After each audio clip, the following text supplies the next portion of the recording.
Canst thou not minister to a mind diseased?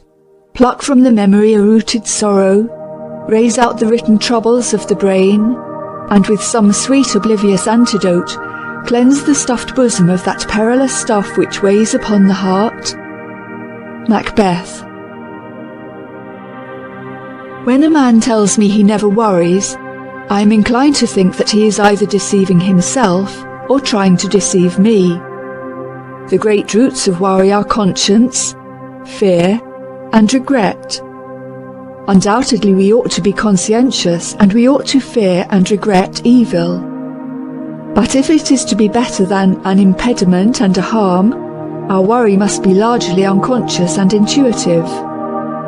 The moment we become conscious of worry, we are undone. Fortunately, or unfortunately, we cannot leave conscience to its own devices unless our lives are big enough and fine enough to warrant such a course.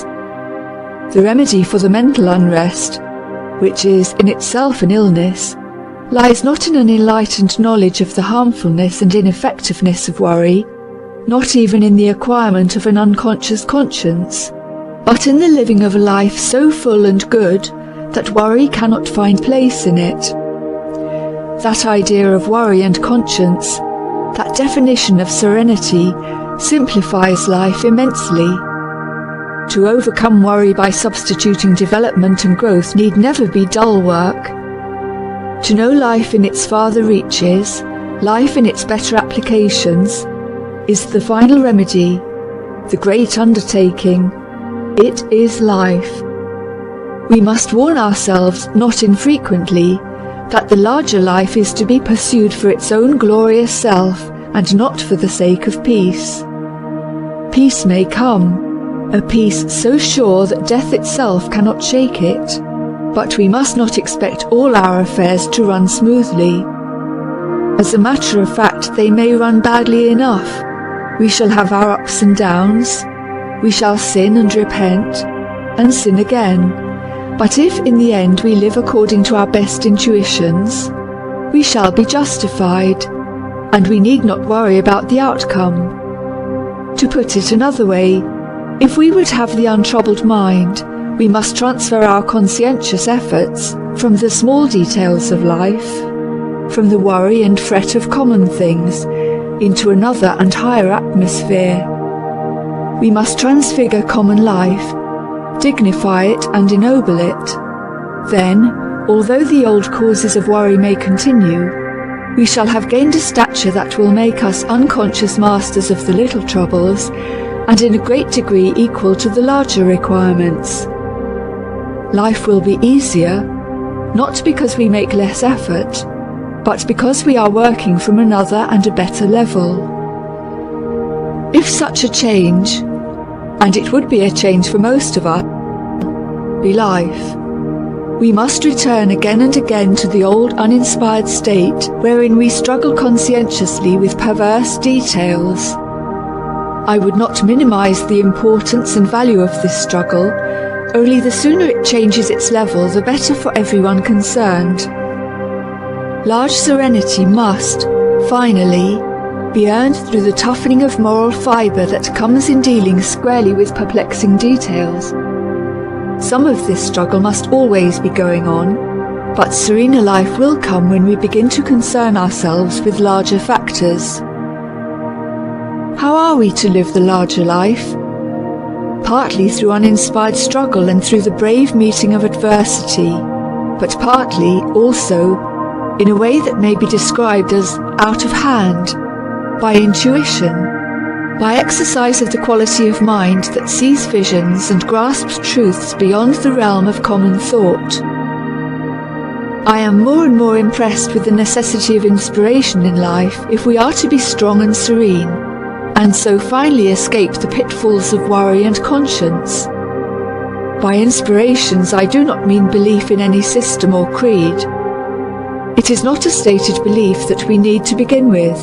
That may come in time. We need first to find in life, or at least in nature, an essential beauty that makes its own true, inevitable response within us.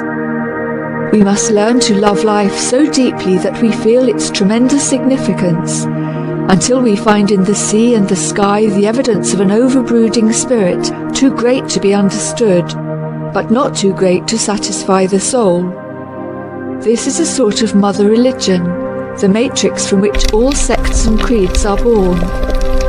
Its existence in us dignifies us and makes simple, purposeful and receptive living almost inevitable.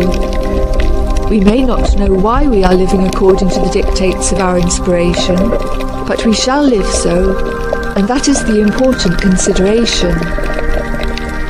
If I urge the acquirement of a religious conception that we may cure the intolerable distress of worry, I do what I have already warned against. It is so easy to make this mistake that I have virtually made it on the same page with my warning. We have no right to seek so great a thing as religious experience that we may be relieved of suffering. Better go on with pain and distress than cheapen religion by making it a remedy. We must seek it for its own sake, or rather, we must not seek it at all, lest, like a dream, it elude us, or change into something else, less holy. Nevertheless, in the experience of that vision, strength and peace will come to us unbidden. We shall find our lives raised, as by an unseen force, above the warfare of conscience and worry. We shall begin to know the meaning of serenity and of that priceless, if not wholly to be acquired, possession, the untroubled mind. I am aware that I shall be misunderstood and perhaps ridiculed by my colleagues when I attempt to discuss religion in any way. Theology is a field in which I have no training, but that is the very reason why I dare write of it. I do not even assume that there is a God in the traditional sense. The idea is too great to be made concrete and literal. No single fact of nature can be fully understood by our finite minds. But I do feel vaguely that the laws that compass us and make our lives possible point always on, beyond the realms of time and space, toward the existence of a mighty overruling spirit. If this is a cold and inadequate conception of God, it is at least one that can be held by any man without compromise. The modern mind is apt to fail of religious understanding and support, because of the arbitrary interpretations of religion which are presented for our acceptance. It is what men say about religion, rather than religion itself, that repels us. Let us think it out for ourselves. If we are open to a simple, even primitive conception of God, we may still repudiate the creeds and doctrines, but we are likely to become more tolerant of those who find them true and good. We shall be likely in time to find the religion of Christ understandable and acceptable, warm and quick with life. The man who ungrudgingly opens his heart to the God of nature will be religious in the simplest possible sense. He may worry because of the things he cannot altogether understand, and because he falls so far short of the implied ideal. But he will have enlarged his life so much that the common worries will find little room. He will be too full of the joy of living to spend much conscious thought in worry. Such a man will realize that he cannot afford to spend his time and strength in regretting his past mistakes. There is too much in the future.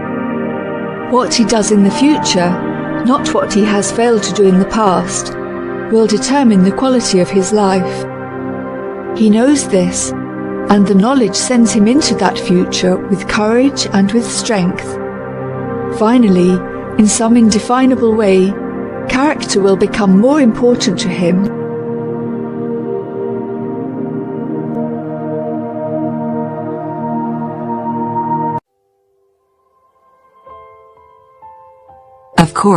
Of course, some days I get tired, some days, I will fail, and come under pressure, and some days, I will bow my head. I will have some bad days, but I will not stop. It is not a fail for an hour, and then I go home. Today, no, there is such a thing. I love this, and for me, every new day has a new challenge, and every new week, there will be something new in life. Get out of the gate, like someone who has a lot, attack without mercy. Today I am the attacker, I am the aggressor. I do not think you are reaching this far, only you stop like sick people. When things become difficult to take the road to reach your destination, and if the stream deserves to go to it, it will be a cruel thing. Conflict, pain and misery, frustration, these are signs that you are on the right path. No one can reaching out without these struggles, and without pain, and if you want to be a wonderful thing, you have to learn to accept the struggle as part of the recipe. Every day look at yourself in the mirror, and ask yourself, I'm ready to get what I want, and if the answer is, yes, and whatever my suffering I will get there at the right time, it is necessary for me to take responsibility for that.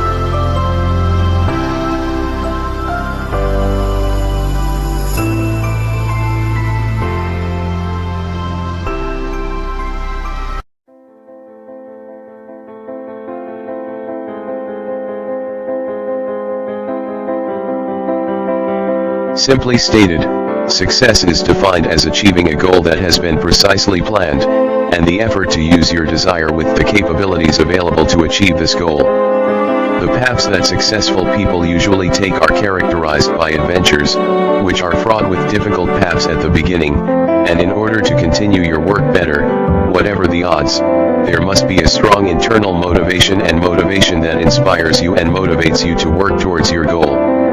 I do not think there is a more important attribute of success than that of perseverance and persistence, as it almost overcomes everything that opposes it, perhaps even the laws of nature. I do not know anyone who reached the summit without hard work, because this is the secret.